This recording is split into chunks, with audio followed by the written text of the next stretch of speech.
I've decided that I like it in Bangkok because this is all I deserve.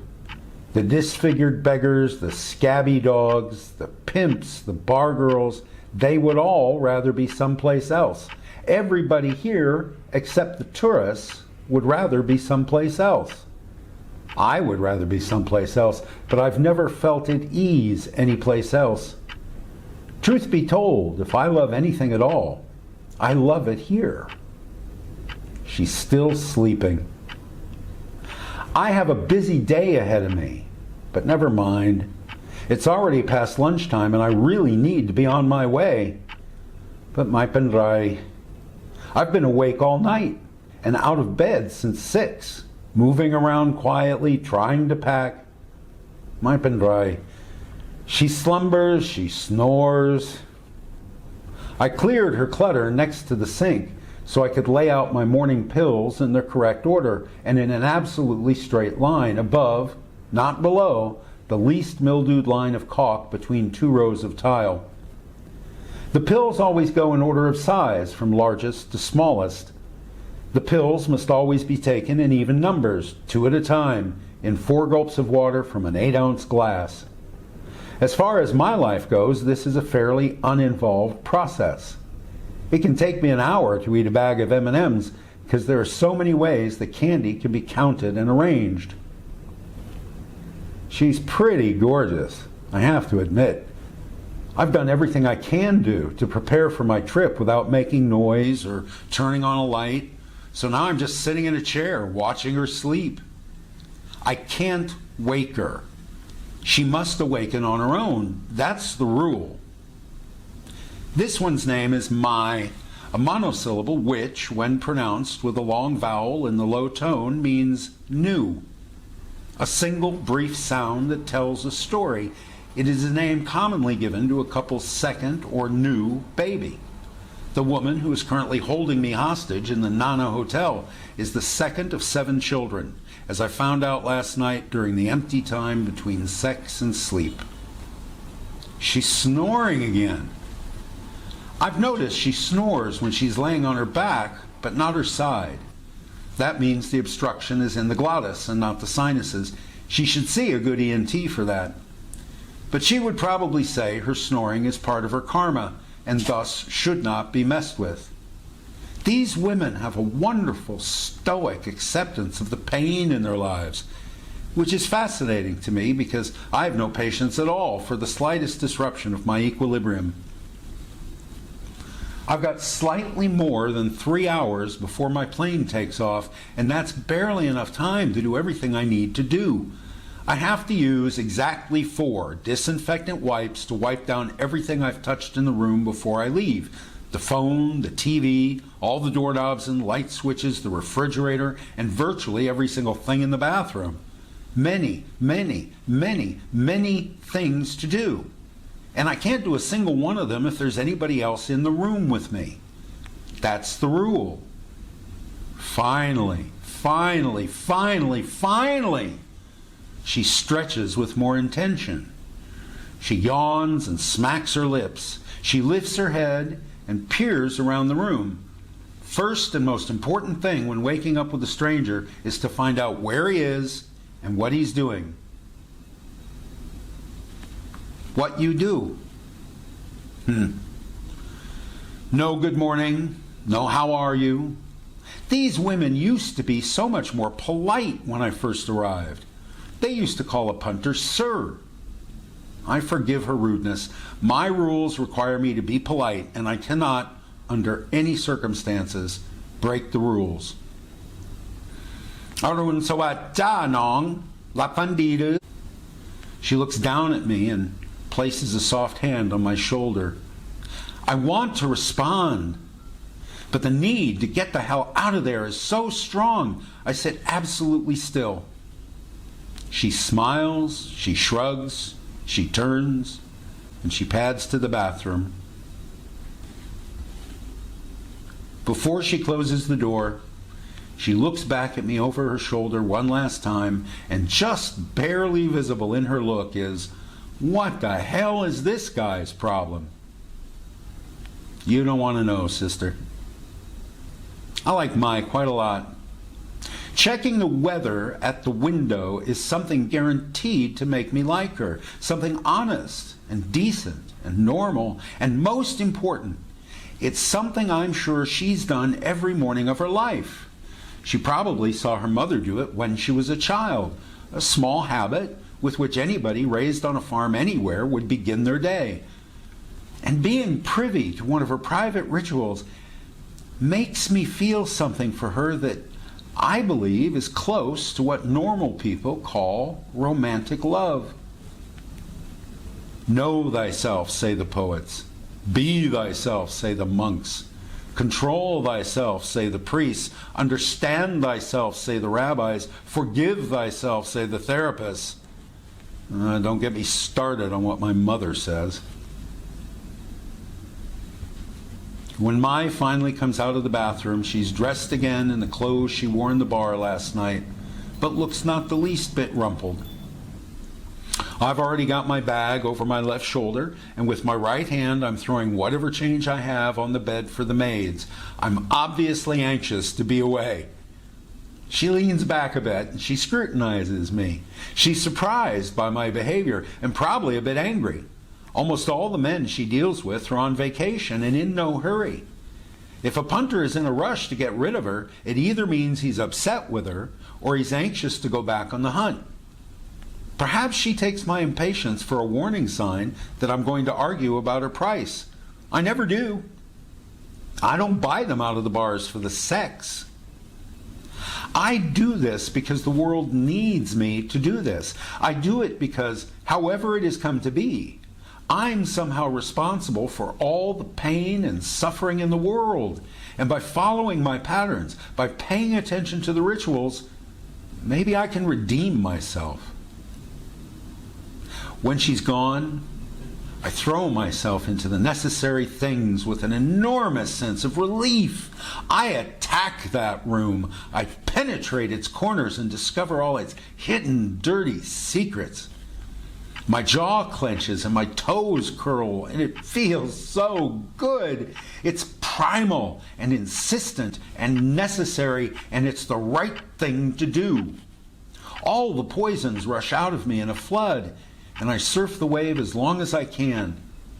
But in 4 minutes, I'm putting the last soiled wad of disinfectant wipe into its plastic bag for disposal outside in a sidewalk trash can. That's the rule. I shoulder my bag again and go out the door into the hallway. I count to 4. 1, 2, 3, 4. And let the door close itself. And as it snaps shut, the double click of the lock sounds, to my ears, like an amen.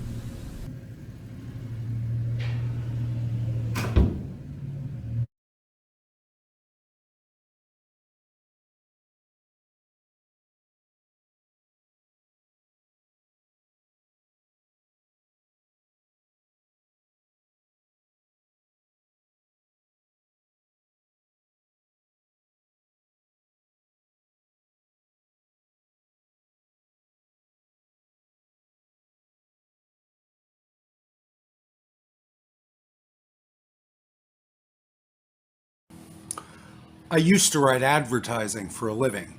I did that for 3 years. I was good at it. I won awards for my billboards. And the market research at that time said 7 words was all you could put on a billboard, a highway billboard, because that's all people had time to read. Going down the highway at 75 miles an hour, they can only take their eyes off the road long enough to read 7 words, and then they had to bring their vision back to the road.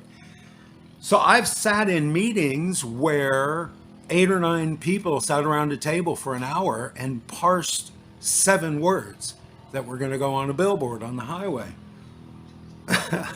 All those man hours, all those resources, all that money invested in 7 words. And then after that meeting, there were other meetings with designers and clients and account executives before those 7 words were turned into artwork and put on billboards, hundreds of billboards all across the Midwest. All of this effort and time put into 7 words. And this fella on this longtail boat just does not want me to record my monologue this week. He is going back and forth, back and forth, back and forth off the end of this pier for no good reason at all, except to screw up my production today. Anyway, so, all those man hours, all that time, all that money, all those resources put into 7 words. I tell you this so that you will understand when I say I'm about to spend 8 or 9 minutes explaining to you the creative process that went into the 8 or 9 minute movie you just watched. It'll make more sense placed in context of my creative life. So in 2007, it was the year of my 50th birthday and the 10th year of our return to the United States from Thailand. And to commemorate those occasions, my mother, bless her heart, bought me a round-trip ticket to Thailand. And I thought that was a very sweet gesture. I was very grateful. But it was another 2 years before I could arrange my life to go, even though I was only going for 2 weeks. That was as much time as I could take off in a year from my crappy job. So in 2009, I ended up coming to Thailand for 2 weeks. I had been gone for 12 years. I had been dreaming about coming back for 12 years. Finally got the chance to come back for 2 weeks.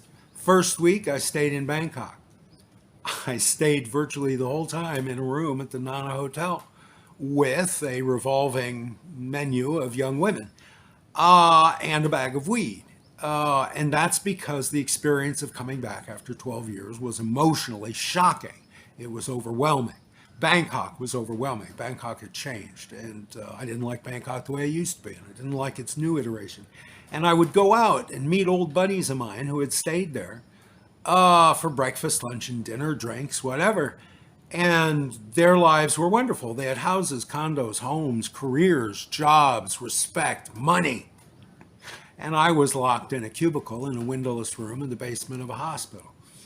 And it was all very, very shocking. So when I was not seeing my old friends, I just stayed in that room. And the second week, I went to Koh Phangan. I did the same thing in a bungalow on the beach. I got a bag of pot. I found a copy of Joseph Heller's Catch-22. It's an 800-page novel. And I spent a week smoking pot, eating fried shrimp, and reading Catch-22. And then I went back to Iowa. And that was my first trip back to Thailand after 12 years away.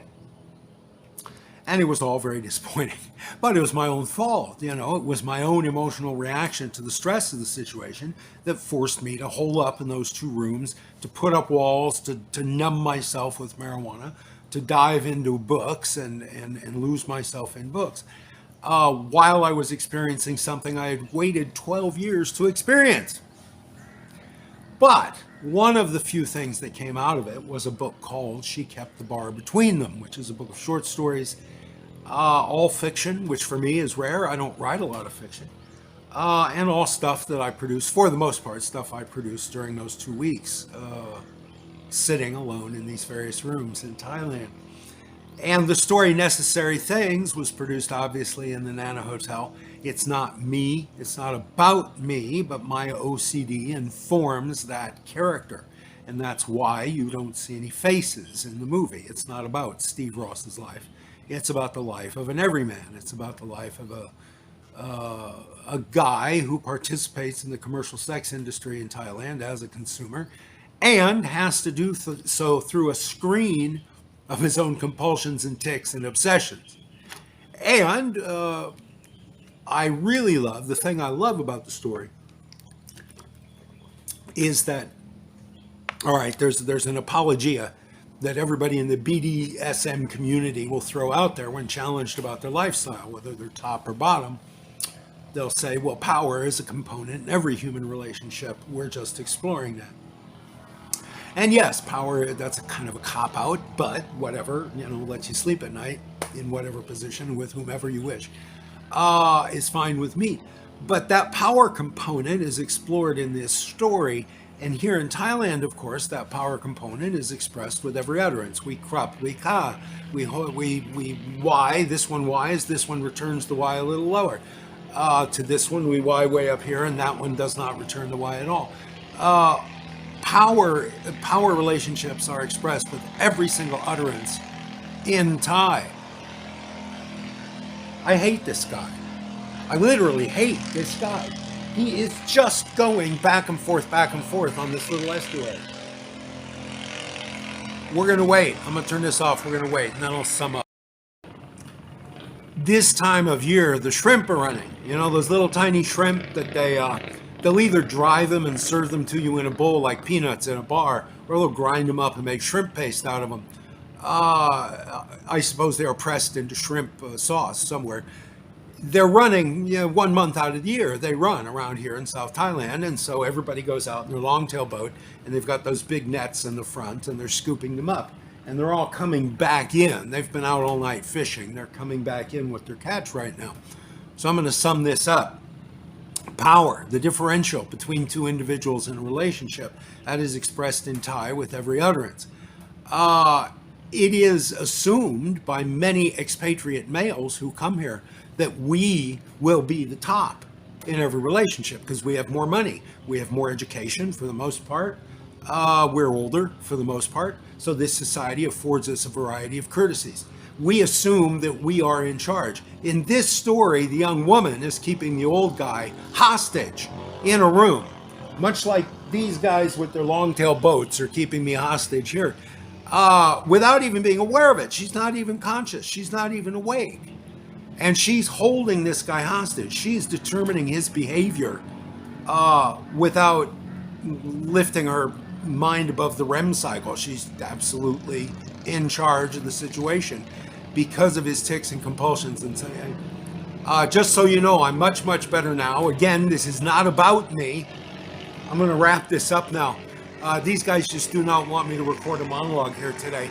Thank you for listening. Like, subscribe, share, buy me a cup of coffee, send me money at PayPal, whatever. Just comment in the comments and say that, you think it's better with these boats drowning out my voice.